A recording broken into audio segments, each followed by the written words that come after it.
Hello everybody and welcome to my channel. Today I want to talk a little bit about Sunshine Sachs, the public relations firm that works with Harry and Meghan. And today is titled, Can These Humpty Dumptys Be Repaired by Sunshine Sachs PR Firm? And let me just go to the disclaimer. Full disclaimer can be found down below.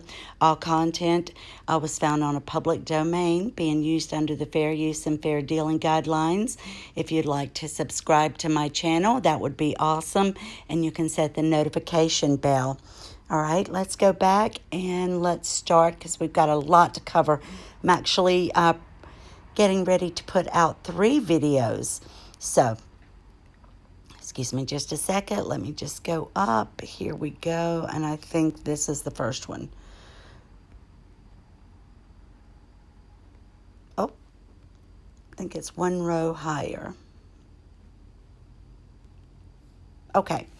I noticed this on, I believe this was Twitter. Meghan's in trouble. In this article, Sunshine Sachs says Meghan's PR disasters are her fault because she won't take their advice. Oh, Lord, if the PR firm badmouths you in print, it must mean that they're about to cut you loose. Meghan's in trouble, big trouble. So that's some of her team members that she had and I think still work for her. And let's go. And this kind of all started when they were about to take the South African tour. They both knew that their ratings were just in the dumps and that they needed to get better PR. So also surrounding the time when she had her Vogue issue magazine coming out, she wanted to make sure that there was a lot of publicity in the U.S. as well, because she knew all along that's where she was going. So it just says that a year-long storm of negatives, and this one's from, I think, the Daily Mail. Okay. Duke and Duchess of Sussex visit District 6 Museum and Homecoming Center in Cape Town, South Africa. The Mail on Sunday can reveal that it was shortly before the low point that aides had warned Harry against making a private flight to Sicily to attend a Google Ultimate Change conference. The prince ignored the guidance and got on the plane. It came back to bite him very badly. Hunkered down in Frogmore, and only too aware of the negativity surrounding them, the beguiled couple knew that their upcoming tour to Africa could make or break their reputation. Now, a week into the tour, there are signs that have begun to turn things around. It has helped, sources say, and that they are at last really listening to the people that are around them. That includes a formidable new personal assistant for Meghan and a press officer poached from the Cambridges that they stole from their team. Every aspect of the African tour has been meticulously planned and brought notable successes. So everything was just going well on their trip. They had set up everything in place. These guys had worked really long and hard to make sure every place that they visited, every person that they were going to meet, that it was going to shed a positive light on them. And then suddenly it all changed. In public, the couple set out to become woke campaigners, with Harry preaching to the world to only have 2 children to help the environment, and then Meghan scribbling, "You are loved" on bananas for sex workers. There were whispers that Meghan was difficult to work with and the endless stories about the staff resignations and a feud with the Cambridges. Then came a constant demands for privacy, confusion over Archie's birth, and the petulant refusal to make public the names of his godparents. Most significantly, there will be willful extravagance, including Meghan's $300,000 celebrity-filled baby shower in New York and the £2.5 million refurbishment of Frogmore Cottage in Windsor. It also emerged that Meghan was using an agent manager, an LA-based public relations firm, to bolster her image and using her public role to publicize businesses belonging to her friends. We knew that she was wearing jewelry that one of her friends, Misha Nunu, had made that was her brand, and they were allowing her to take pictures out in public and I guess posting them on the websites. And then when Her Majesty questioned Meghan about this, she denied it and said she didn't have anything to do with it and she wasn't doing anything to promote her jewelry brand. At the awkward launch of the Sustainable Travel Initiative, Harry claimed that he was obliged to use private jets only to protect his family, even though he had flown from the Google summit in Sicily alone. His tone-deaf words came after his brother was seen dutifully dragging his own suitcases off a budget flight weeks earlier. Before Team Sussex headed to Africa, a royal insider had said, "It's pretty obvious to everyone that there can be no ifs, no buts. This has to go well for them." All royal tours are traditionally fantastic opportunities to generate positive publicity, but this one really matters. When Meghan suggested that she could take on more engagements in South Africa while Harry traveled to other countries, she was advised that they should be kept private to avoid overshadowing him. Uncharacteristically, she accepted the advice at this time without complaint. There were magic moments, adorable photos, opportunities with young baby. There was dancing with people in Africa, hugs, and just general, good things were going on. Harry had walked in his mother's footsteps in the minefields in Angola after meeting with the Angolan president. Harry begins the next stage of his tour in Malawi. So they meet back up together, and Meghan is seen carrying Archie onto a scheduled flight from Cape Town to Johannesburg. It says also emerged that she did last week quietly host a group of female community leaders, including Sophia Williams de Bruyn, who in 1956 led 20,000 women on a march to protest against apartheid laws.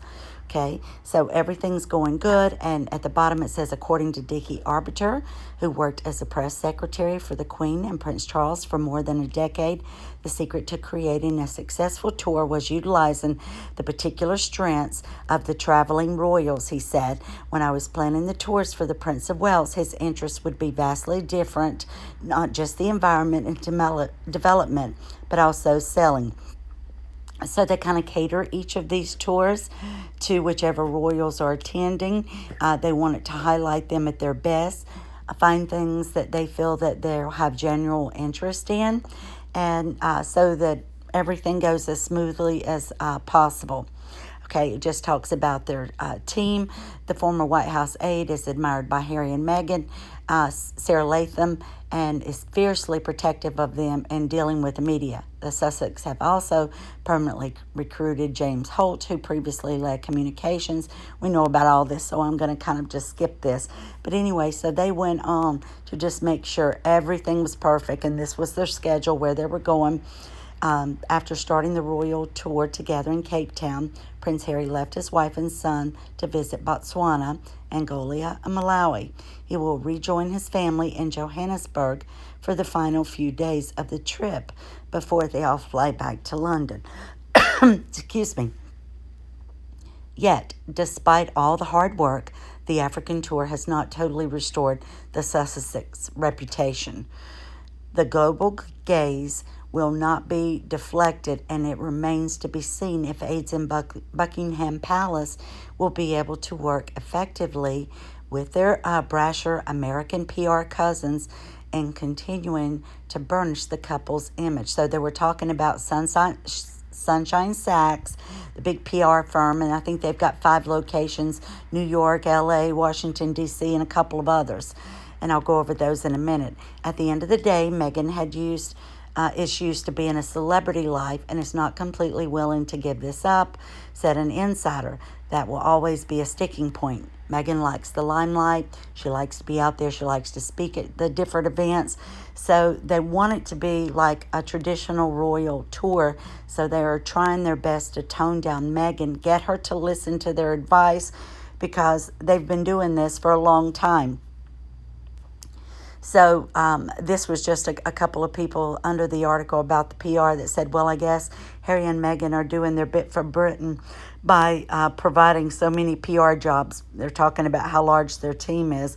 Geez, the sixth in line needs all these people to help with PR? Are you kidding me? How much does this cost the British taxpayer? Harry and Meghan are not worth the price. Just second them somewhere far away. Send them somewhere far away. If they do misbehave, nobody cares. This is absolutely ridiculous. If they just would have listened to the royal advisors to begin with, they wouldn't need a team this big, and they wouldn't need to spend money on a PR tour. This is truly shameful and a waste of money. And it just goes on. People just have such, upset feelings about it, and just how many people that they're taking with them, and that it's all to bolster their image. And they, and having this American PR team, and the British are trying to work with them, the British team, and it's hard because I'm sure the Americans don't understand the British press, the people. So what they do is what they're used to doing in the States, and Meghan doesn't get this part. This is the celebrity mentality that she has, and not the royal mentality. Meghan Markle told PR Firm she wants to break the internet when she hired them to help her with her Vogue edition. So the Duke and Duchess had appointed the PR firm Sunshine Sachs to assist her with this as well. Her signature September edition of Vogue magazine that she had guest edited. It only took her, 9-10 months? And then she plagiarized Time Magazine's copy. Meghan Markle is believed to have told her PR team, Sunshine Sachs, that she wants to break the internet. The Duchess of Sussex had appointed the firm to assist in her signature September edition of Vogue magazine that she guest edited, The Sun reports. According to royal insiders, Meghan, 38, is incredibly hands-on. Meghan is creating a team that is not bogged down by the traditions and regulations of the palace to work for her and Harry on passion projects. A senior royal source told The Sun she has been seeking advice from the PR company Sunshine Sachs privately for weeks, but decided to officially hire them to help her launch this Vogue magazine. She was afraid nobody was going to buy this issue. She wanted it to stand out, so she hired the PR team just to promote her guest editing this. It said even though it was a UK version of the magazine, she wanted maximum coverage in America, which she knew she was going there, which is the country that she really cares about in terms of the media. They continued. She was incredibly hands-on with the strategy, and in one meeting told the staff, I want to break the internet. So what she meant was she wanted so many people searching for the Vanity Fair magazine, buying the Vanity Fair magazine, that and hoping that issue would outsell any other issue ever put out before, so that she would look like a superstar editor. And she needed some good PR, and this is what she wanted. She didn't care about the British people. She wanted the Americans to see it. She wanted to help her acting career when she moved back to the States. It was an honest thing to say, but still quite shocking for a royal to express it in that way. It made her sound like a celebrity wanting to publicize a new album or a movie. The source added, in reality, she is a celebrity. She's very familiar with magazines and social media and PR. She prides herself in the knowledge she has. Meghan and Prince Harry have lately veered off the traditional royal route, embarking on a series of unprecedented projects. Sunshine Sachs, who helped Meghan guest edit, the UK version of Vogue magazine. All right, and this, let's just go on. Meghan is also said to be concerned with her faltering public image, for her with her father. Thomas Markle, consistently being in the limelight, rumors of sour relations with William and Kate, and the criticism Harry and she have been subjected to over taking private jets while claiming that she is an eco-warrior. Meghan's choice of PR firm Sunshine Sachs was under scrutiny since the same firm once represented Harvey Weinstein and Michael Jackson. Michael Jackson for being a pedophile, and Harvey Weinstein for raping women. And so he's in jail actually now. So if it tells you they're a big firm, if these big celebrity superstars have to hire somebody that will, help change their public image, especially when they're, both of those had court cases. American PRs don't get charm. They get size and power. British PR expect. Mark Borkowski told Daily Mail, and they don't understand the world outside of America. You can hire a PR company to represent the royal family, another consultant from the industry told the outlet, speaking on the condition of anonymity.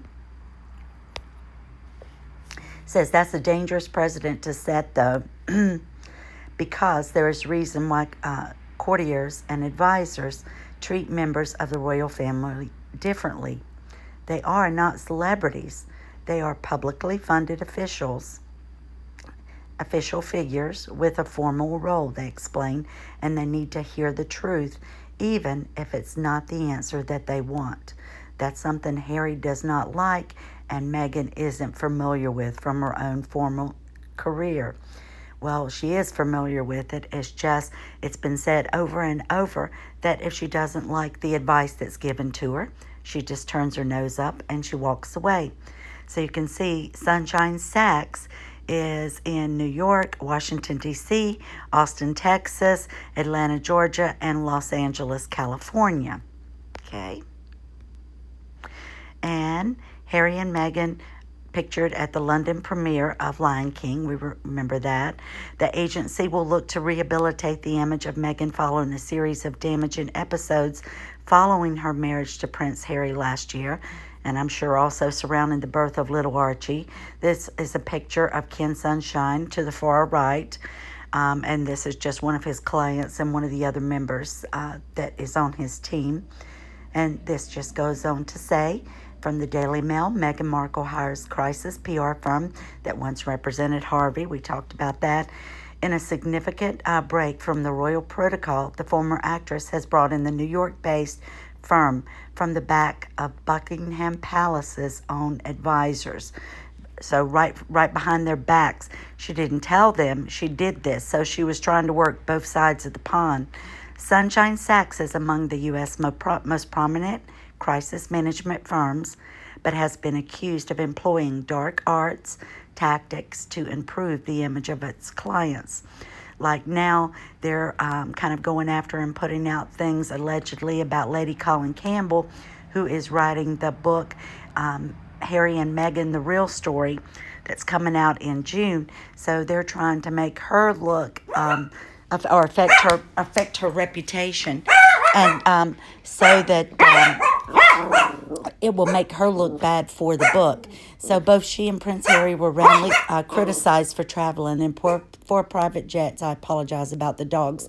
11 days despite preaching that citizens should do their bit for the environment. So Meghan's image rebuild will fall into the hands of Sunshine Sachs, which represented the disgraced movie mogul Weinstein in 2015 when he was accused of groping a model. Okay, that year the firm's founder admitted hiring people to edit the Wikipedia pages of clients to remove negative comments, which is prohibited by the site's terms. So they try to go up and clean all the information that makes their clients look bad that's on the internet. And Meghan had used them allegedly when she was dating Harry, and when it was about to be made public that they were, dating, so that people wouldn't Google and find some of the stuff that was out there about her. There's still things out there, but a lot of it had been scrubbed and cleaned up. It says Sean Sachs and Kaylee Thomas Morgan, who represented the Duchess when she was an actress on Suits, guided her through high-profile matters, recently including her guest edit of British Vogue. So it just said the spin doctors hired to save Meghan Markle's public image, and this PR firm is their founder, Ken Sunshine, is an anti-Trump tweeter with links to the Democrat Party.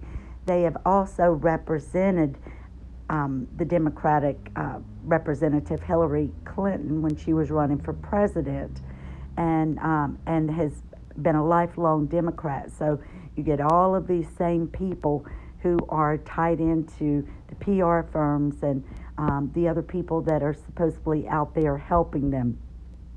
It said actually that Ken Sunshine cut his teeth working in left-wing U.S. politics in the 1970s and rose to be chief of staff to New York Mayor David Dinkins in the early 1990s. So, Daily Mail coming to America, Prince Harry will have to wait in line at the DMV, and that's the Department of Motor Vehicles, for a California driver's license. You'll need to obtain a social security number and get a work visa once offices reopen and he settles into his life here. And this was published today. So it just talks about he's going to have to do some of these things, and he won't get a back door opening for him as a royal. Social Security, as a former member of the British Army who saw combat in Afghanistan, Harry has witnessed his fair share of hectic scenes, but perhaps none as chaotic as that which awaits him at one of the United States Social Security Administration offices. Although this will have to be his first point of call if he plans to work and set up a bank account, he is required to have a Social Security number, and that is also used for his tax identification number, so that everything he makes is tied in and reported on that Social Security number. So at the end of the year, which ours ends at the end of December 31st, he will have to file taxes, and everything he's made will have to be reported on those, and they'll all be linked to his Social Security number for anybody outside of the country and doesn't understand how that works. When they reopen, the Duke will need to attend in person to obtain his Social Security number. And let me tell you, that's a long waiting game, and it's not fun, and you could be there all day, and it takes a long time to get in. And the same way with going to get your driver's license at the Department of Motor Vehicles. We have to do that every so many years. It used to be, I think, every 3 or 4 years, and now I think it goes up to 7, unless you have some charges against you for driving. But it is a terrible thing to have to go through, and we all dread it. We need to learn to live with. You'll need to learn to live with LA drivers who do not indicate when they're going to change lanes. Taxes. When Harry and Meghan left their luxury boat hold in Canada and moved into the $18 million Beverly Hills mansion to allegedly freeload off Tyler Perry, it was claimed that the tax affairs had played a role in their decision. Sources told The Sun that as Meghan remains a U.S. citizen and is taxed on her worldwide income, she would have ended up paying in both the U.S. and in Canada. So that's another reason for them leaving. But if she made money while living there, she may still have to pay taxes there. Whether or not Harry will have to pay taxes in the U.S. is another matter, and is not a straightforward one. It boils down to a fairly complicated formula to calculate how many days that he spends in the country during the current year and also the prior 2 years. If over the limit, he would be considered a resident for tax purposes. One way around this would be not to spend more than 120 days a year in the U.S. And that is the end of that. I just wanted to add that on. I'm just going to go down to the bottom, and I'm getting ready to put out 2 more videos. So stay tuned. I had so much content that I just wanted to kind of, instead of jump all around, I wanted to kind of keep it focused on one thing. So I don't know if Sunshine Sachs will be able to clean up their image. I think they've done so much damage, and I think them not listening to the palace staff, the courtiers, and also to the Sunshine Sachs PR team, and she wants to kind of do her own thing and run it her own way.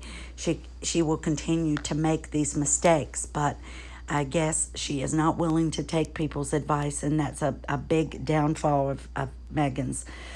So, and Harry just seems to be going along with it. Thank you all for watching. I hope that you will subscribe to my channel and set your notifications. Please be sure to leave your comments and tell me any content you would like for me to cover and any comments that you have about this video. Thank you so much. I hope everyone has a great weekend, and be on the lookout for the next 2 videos. They'll be coming out shortly.